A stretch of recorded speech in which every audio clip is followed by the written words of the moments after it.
Hello traders, welcome back to my channel. तो आज हम लोग बात करेंगे सपोर्ट एंड रेजिस्टेंस की टाइप्स के बारे में। कितने तरह के सपोर्ट एंड रेजिस्टेंस होते हैं। तो चलिए वीडियो शुरू करते हैं। पहला टाइप जो होता है हमारा, वो होता है स्टैटिक सपोर्ट एंड रेजिस्टेंस। अब स्टैटिक सपोर्ट एंड रेजिस्टेंस इसका मतलब क्या है?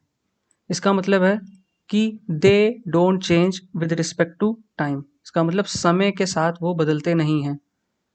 इसका मतलब है कि जैसे मान लीजिए ये मार्केट यहाँ से स्विंग बनाया, एक नेक्स्ट टाइम भी यहाँ से बनाया, एक नीचे की तरफ बनाया, फिर यहाँ बनाया। तो ये जो है रेजिस्टेंस, टाइम जैसे जैसे बढ़ रहा है आगे, उसके अकॉर्डिंगली चेंज नहीं हो रहा है, उसी एरिया में ही सेम रेजिस्टेंस है हमारा। सिमिलरली नीचे की तरफ भी सपोर्ट जो है हमारा, मान लीजिए यहाँ सपोर्ट था, स्विंग लिया था मार्केट ने, फिर जब आगे टाइम वापस आ रही है मार्केट यहीं पे, तो फिर से यहाँ पे ये सपोर्ट ले रहा है। ये टाइम के साथ चेंज नहीं हो रही है। यही जो है स्टैटिक सपोर्ट एंड रेजिस्टेंस होती है। और इसको दूसरे नाम से हॉरिजॉन्टल सपोर्ट एंड रेजिस्टेंस भी बोलते हैं, राइट। हॉरिजॉन्टल क्यों? क्योंकि हॉरिजॉन्टली हम लोग इसको ड्रॉ करते हैं। प्राइस एक रेंज में, बेसिकली एक रेंज के अंदर रह रहा होता है, तो वो स्टैटिक सपोर्ट एंड रेजिस्टेंस कहलाता है, राइट। दूसरा टाइप जो होता है वो होता है dynamic support and resistance. Dynamic support and resistance जो होते हैं, they change with respect to time. मतलब वो समय के साथ बदलते रहते हैं। अब उनको डायगनली ड्रॉ किया जाता है, मतलब डायगनल सपोर्ट एंड रेजिस्टेंस भी बोला जाता है, राइट। तो जैसे कि मान लीजिए एक ट्रेंड लाइन ऐसे जा रही है, मार्केट यहाँ से सपोर्ट ली, फिर आगे फिर सपोर्ट लिया, फिर सपोर्ट लिया। तो ये क्या है, जो टाइम के साथ टाइम टाइम आगे बढ़ता चला जा रहा है, टाइम के साथ ये चेंज होते जा रहे हैं। मान लीजिए यहाँ पे 100 रुपये था, राइट। तो अब ये 102 हो गया। पहला सपोर्ट था 100, फिर 102 हो गया, फिर मान लीजिए यहाँ पे 104 हो गया। तो ये जो है टाइम के साथ चेंज होता जा रहा है। सिमिलरली डाउन साइड भी ऐसे ही, मान लीजिए लाइन एक आ रही है, ट्रेंड लाइन डाउन साइड की, रेजिस्टेंस लिया यहाँ से, फिर यहाँ से रेजिस्टेंस लिया, फिर यहाँ से रेजिस्टेंस लिया। तो ये भी जो है टाइम के साथ चेंज हो रही है। मान लीजिए 100 है, ये 98 हो गया, ये 96 हो गया।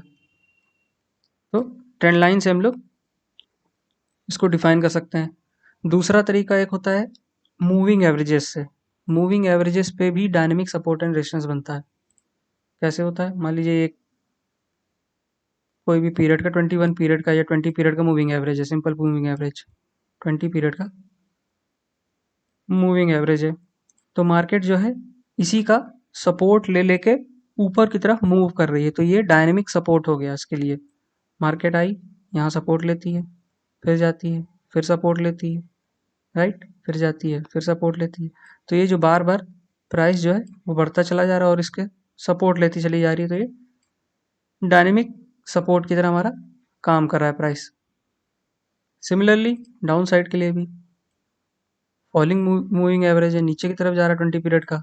अभी कोई भी पीरियड का मूविंग एवरेज हो सकता है, 20 हो सकता है, 50 हो सकता है, 100 हो सकता है, 200 हो सकता है। और मार्केट जो है उससे रेजिस्टेंस ले लेके नीचे की तरफ जा रही है। तो ये हो गया हमारा डायनेमिक सपोर्ट एंड रेजिस्टेंस। तो डायनेमिक में दो तरीके से हो गया, एक हो गया ट्रेंड लाइन के बेसिस पे हम लोग देख सकते हैं, दूसरा किस पे, मूविंग एवरेज के बेसिस पे। और हॉरिजॉन्टल जो, तो हॉरिजॉन्टल है ही। तो चलिए फिर से एक बार रिवाइज कर लेते हैं। दो तरह के सपोर्ट एंड रेजिस्टेंस होते हैं हमारे, एक डायनेमिक और एक स्टैटिक। स्टैटिक जो होते हैं वो टाइम के साथ बदलते नहीं है, they don't change with respect to time, right. एक बेसिकली एक रेंज के अंदर वो मूव करते हैं। और जो डायनेमिक सपोर्ट एंड रेजिस्टेंस होता है वो जो है टाइम के साथ चेंज होते रहते हैं। बस इतना सा ही सिंपल सा कॉन्सेप्ट है, बाकी इसमें कोई ज़्यादा चीज़ नहीं है। Please like, share and subscribe to my YouTube channel, and until then keep managing your risk, क्योंकि वही सबसे ज़्यादा इंपॉर्टेंट है।